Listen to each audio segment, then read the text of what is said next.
Mga ka-Isuzu, mga ka-Reels, pa-ship na. At ngayon, Martes, alas 10 ng gabi, may humabol pa para magpa-ship ng wiper motor ng Crosswind at compressor na original Denso para sa Crosswind.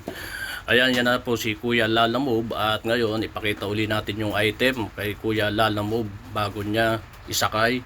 Ayan.